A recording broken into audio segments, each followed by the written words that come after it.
Saludos desde 8 Directo, les damos la bienvenida un día más a este espacio en el que hablamos sobre el presente y el futuro de un territorio como el Campo de Gibraltar. Hoy está con nosotros Juan Manuel Forner, director conservador del Parque Natural de los Alcornocales, un territorio de casi 174.000 hectáreas que alberga y da vida a 17 municipios de la provincia de Cádiz y uno más de Málaga. Juan Manuel Forner, muchísimas gracias por estar aquí. Gracias a vosotros por invitarme. Vamos a empezar por el principio. ¿Cuál es el papel de los directores conservadores del Parque Natural, de los parques naturales en Andalucía?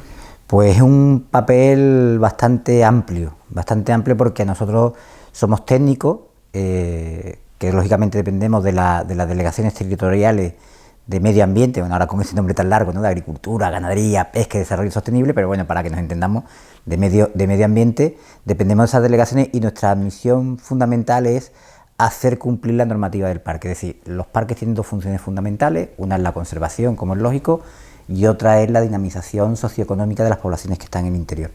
Y en ese equilibrio entre conservación y desarrollo es el que nosotros nos movemos. A partir de ahí, pues hay un amplio elenco de actividades desde uso público, la conservación de los senderos, de los equipamientos, etcétera, pero el 80% de nuestro tiempo se nos va pues en tramitar autorizaciones, ¿no? Autorizaciones forestales, autorizaciones urbanísticas, ver todo lo que pasa en el parque. Bueno, ese es un poco nuestro día a día. ¿Pero la figura del director tiene capacidad de decisión, de gestión directa, o es algo que está sometido siempre a alguna otra decisión más arriba? Nosotros tenemos un marco de juego. Yo digo que nosotros tenemos un marco de juego que son los decretos en los que se basa la gestión del parque. Son 4 patas de la mesa, que es el Plan de Ordenación de los Recursos Naturales, que nos dice qué se puede hacer y dónde se puede hacer en un parque, el Plan Rector de Uso y Gestión del Espacio, que nos dice eso que se puede hacer, cómo se puede hacer. Hay otra pata de ese desarrollo sostenible, que son los planes de desarrollo sostenible de los espacios, y hay una cuarta pata, a veces menos desarrollada, pero que cada vez tiene mayor importancia por la trascendencia social, que es el programa de uso público. Con esas 4 herramientas son las 4 esquinas del marco de juego en el que nos movemos. Lógicamente, dentro de ese espacio, si vale el símil futbolístico, uno puede jugar de defensa o uno puede jugar de delantero. Es decir, si jugamos de defensa, estamos más dedicados a la tramitación pura y dura de expediente. Si jugamos más en el ataque, pues nos vamos a mover también en tratar de dinamizar más ese espacio. Entonces, ese es el marco de juego en el que nos movemos, y ahí sí tenemos una autonomía. Lógicamente, no somos entes independientes que estemos en el territorio, sino que nos coordinamos lógicamente con nuestras delegaciones territoriales, y bueno, pues sí que hay unas pautas, como cualquier servicio de esta consejería o de cualquier otra consejería, que nos viene marcada lógicamente por el estamento político, que para eso es el que se vota. Pero ya digo, es siempre dentro de ese marco del que no nos podemos salir, porque hay una legislación, unos decretos que son los que nos dicen cómo debemos de actuar, ¿no? Habla usted de ese marco en el que pueden moverse, de esos planes que gestionan y regulan qué se puede hacer y qué no en el parque. Supongo que también evolucionan esos documentos, ¿no?, por el avance propio de la sociedad, del espacio en sí, de las necesidades de conservación. ¿Han evolucionado mucho o están condenados a evolucionar en algún sentido, en algún camino, los planes? Sí, yo creo que sí, que van evolucionando. Nosotros en Alcornocales hemos tenido, con el actual, 3 planes de ordenación de los recursos naturales. Lógicamente, los primeros estábamos en un periodo de consolidación del espacio, donde el espacio se tiene que dar a conocer, tiene que calar entre la sociedad, no solo entre la sociedad que está en torno al espacio, sino también entre los propios habitantes que viven dentro del espacio natural, y que les cambian la forma de actuar. Un segundo por también con un espacio más consolidado, pero con una serie de actividades desde 2004, ese segundo por, con una serie de actividades que se nos van dando a lo largo del tiempo y que nos generan que tengamos que generar un nuevo documento. Los documentos que hemos tenido hasta ahora tenían una vigencia definida en 8 años. Ahora mismo tenemos un documento que tiene vigencia indefinida, que podemos revisar en cualquier momento, pero que tiene vigencia indefinida, pero que incorpora una serie de elementos que nos permiten ir adaptándonos al día a día. Y tiene su lógica, es decir, cada vez vemos más actividades en el medio natural, y no podemos hacer un listado de actividades. Y pongo un ejemplo: hace 20 años o hace 30 años, cuando se crearon los espacios naturales, nadie pensaba que pudiéramos tener una demanda de huertos solares fuera de espacios naturales, y también de peticiones que nos puedan llegar dentro de un espacio natural. Bueno, pues a todo eso nos tenemos que ir adaptando lógicamente, ¿no? Y en general, ¿hacia dónde caminan los planes? ¿Hacia la conservación, hacia la explotación controlada, hacia el servicio público, uso público? Vamos a ver, los parques naturales están en una gradación de espacios naturales que viene marcada por la legislación nacional. En esa gradación podemos ir desde los espacios de más conservación a los espacios de menos. En la cúpula, digamos, estarían los parajes naturales, las reservas naturales, que son espacios de investigación puro y duro, y en esa base estarían los parques periurbanos, que son espacios que están dedicados al disfrute fundamentalmente de la población, ¿no? Y en medio están los parques naturales. Como decía, en los parques nos marcan las dos pautas, la conservación y el desarrollo.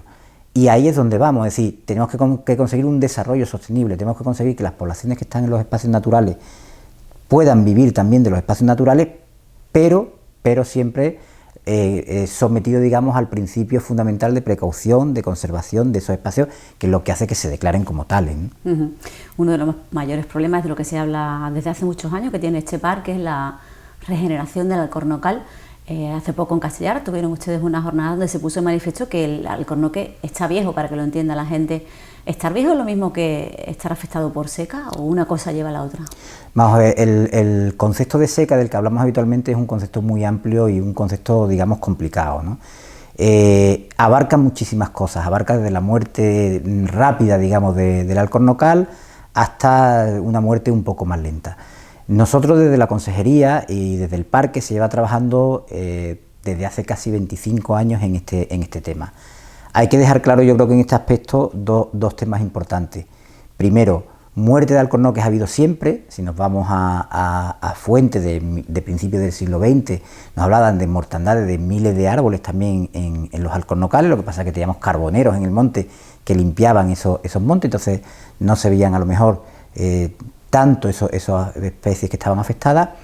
Y por otra parte, la muerte, lo que se entiende por seca, no es un fenómeno exclusivo de alcornocales, es un fenómeno que está afectando a todas las especies de Quercus, para que nos entendamos, fundamentalmente alcornoques y encinas, en toda la península ibérica, ¿vale?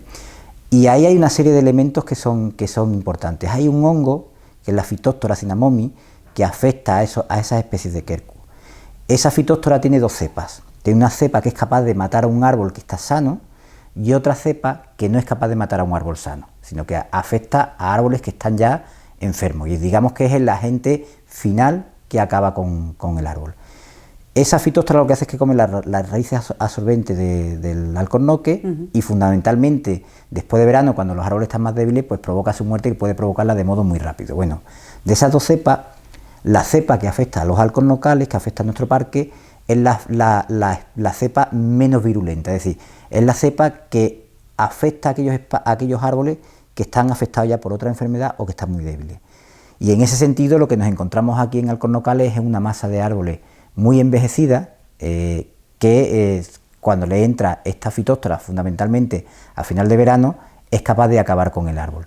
Pero el problema fundamental de nuestro parque, más allá de esa muerte, es la falta de regeneración que tenemos. Es decir, y como decía, yo pongo muchas veces el ejemplo de esa Phytophthora, lo que provoca. Si nosotros metemos el virus de la gripe en un colegio, los niños pueden estar malos 2 días, 3 días, es una faena para los padres, ¿no?, que no sabemos qué hacer con los hijos, pero los niños se recuperan y siguen para adelante. Si metemos esa cepa de la gripe en un geriátrico donde las personas tienen ya otros muchos achaques, pues provoca problemas muchísimo mayores y con consecuencias muchas veces irreversibles. Y eso es lo que nos está ocurriendo a nosotros. Árboles viejos a los que le afecta la cepa de Phytophthora y puede acabar con ellos. Pero como digo, el problema fundamental es que no tenemos ejemplares jóvenes que vengan por detrás sustituyendo. No deja de ser lo mismo que vemos con el envejecimiento de la sociedad. Es el mismo problema llevado al tema ecológico, ¿no? Porque en esos 25 años de gestión de los que usted me hablaba, no se ha podido hacer nada, o sí se ha hecho algo en parte, o no se ha conseguido todo lo que la administración pretendía. ¿Qué está pasando en estas 2 décadas que no se ha logrado la regeneración del árbol? Mira, yo creo que primero se han hecho muchas cosas, ¿eh? Eso sí hay que ponerlo también encima de la mesa. Se han hecho muchísimas cosas. Y si nos vamos a la base de lo que hay, lo primero que se ha conseguido es que haya un consenso social. Hace, creo que fueron 6 años, 5 o 6 años, el tiempo pasa rápido, tuvimos unas jornadas en Algeciras enfocadas a la regeneración. En esa jornada, planteábamos lo que los estudios universitarios nos estaban diciendo desde hacía casi 15 o 20 años y lo que desde la administración estábamos defendiendo, que el problema fundamental de nuestro parque era la falta de regeneración. Aunque parezca increíble, hasta hace esos 5 años eran muchos los entes sociales que estaban en torno al parque que decían que ese no era el problema. Nos lo decían propietarios, nos lo decían grupos ecologistas, nos lo decía mucha gente, que el problema no era ese, que el problema no era la regeneración, que el problema era que los árboles estaban muriendo como consecuencia de la fitóstora. Y nosotros veníamos defendiendo desde hacía tiempo, avalados por estudios universitarios, que eso no era así. Desde hace, como digo, esos 5 o 6 años, hay consenso ya generalizado en el parque de que tenemos un problema fundamental de regeneración, ¿vale? Entonces creo que ese es un aspecto muy importante a la hora de enfocar las actuaciones. Nosotros teníamos tan claro que el problema fundamental era de regeneración que ya desde hace bastantes años venimos cercando parte del parque para eliminar la herbivoría que hay dentro y que el monte se regenere solo, que es lo que nos dice la universidad. Lo que nos dicen los estudios, como digo, técnicos y científicos, es que la mejor forma de regenerar el monte es con regeneración natural. Y eso lo llevamos haciendo. Tenemos más de 5.500 hectáreas del parque cercadas. Se han dado subvenciones de hectáreas públicas, se han dado subvenciones a propietarios privados para que hagan lo mismo.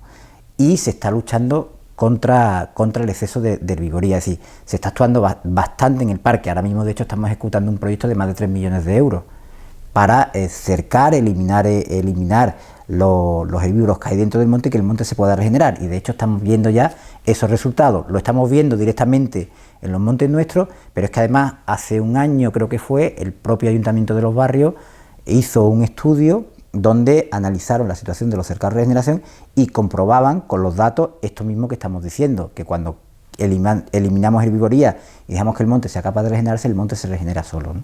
Y los cotos privados de caza, que también los ecologistas dicen, bueno, si eliminásemos tanta presión herbívora, se regeneraría mejor. No sé si están participando también los privados, Sí. las fincas privadas, de este nuevo empezar a regenerar o de este nuevo concienciarse de que al árbol lo que le hace falta es regenerarse. Sí, vamos a ver, yo creo que siempre hay que poner en valor también el papel de los propietarios de los montes. El primer interés en que un monte esté bien es el propio empresario, es el propio dueño del terreno, porque es el que está poniendo dinero y es el que pierde dinero si no tiene corcho. Y en ese sentido ellos llevan actuando tiempo. Son muchos los ejemplos de fincas que están apostando por la regeneración y que además están teniendo resultados, desde fincas públicas como la Almoraima, que tienen regeneración también bastantes hectáreas, hasta muchísimas fincas privadas que también los propietarios están apostando por esa regeneración. Pero sí también tenemos que tener en cuenta que los tiempos del bosque no son los tiempos nuestros. Nosotros queremos resultados inmediatos. Cargarnos un monte, cargarnos cualquier cosa con una cerilla, etcétera, nos lo cargamos en un día. Pero regenerar ese monte, los resultados se ven en plazo de 30, 40 años, ¿no?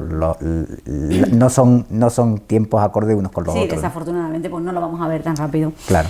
Hablaba usted del uso público, abrir los parques a la participación, al uso público. Está bien, pero tiene ciertas desventajas, ¿no? Por la masificación que hoy se da en muchos sitios, tanto en los espacios públicos como en ciudades turísticas. ¿Tiene la consejería herramientas para controlar el uso público, de lo que se participa y a dónde va la gente cuando entra en un parque como este? A ver, el uso público es un tema complejo. Para nosotros el uso público es fundamental. Es fundamental que haya uso público, ¿por qué? Porque lo que no se conoce no se valora y lo que no se valora no se protege. Entonces tenemos que permitir a la gente acercarse al medio natural para que valoren el espacio. Es decir, difícilmente la población de Algeciras, la población de cualquier otro espacio, va a exigir a nuestros políticos que conserve el espacio si no lo conoce y no lo valora. Y la mejor forma de conocerlo es acercarse a él. Para eso los espacios cuentan con una red de senderos de equipamientos de uso público, que va desde los centros visitantes hasta senderos. Nosotros ofertamos senderos de uso público a los que le hacemos seguimiento. Esos senderos están pensados para que la gente se acerque a conocer los valores del espacio sin afectar a esos espacios. Pero sí es verdad que nos encontramos en determinados sitios que hay un exceso de todo el mundo quiere llegar un poquito más allá a conocer el espacio. Y tenemos una serie de redes sociales que son muy buenas para muchas cosas, pero que hacen que lleguemos a un sitio, carguemos una foto y el siguiente que viene detrás quiera ir al mismo sitio. Y eso es incontrolable en muchos casos, porque como se dice, no se puede poner puertas al campo y menos a un espacio con 173.000 hectáreas, ¿no? Entonces, ahí es donde tenemos que jugar un poquito con el equilibrio. En cualquier caso, yo creo que hay que poner también las cosas claramente sobre la mesa. este parque no está masificado, ¿vale? Hay sitios puntuales donde puede haber, y en momentos puntuales, un número mayor de personas del que nosotros permitimos, porque entran y, como digo, es muy difícil controlarlo. Pero no estamos ante un espacio masificado, ¿eh? No estamos, ayer poníamos los datos de pruebas deportivas, ¿no?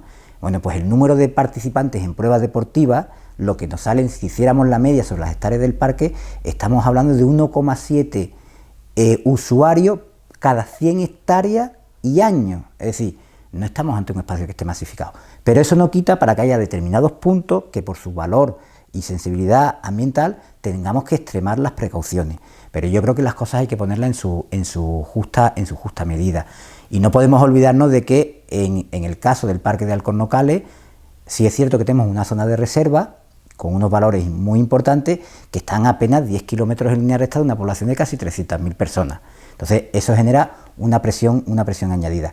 Pero creo que hay que poner las cosas en su justa medida, ¿no?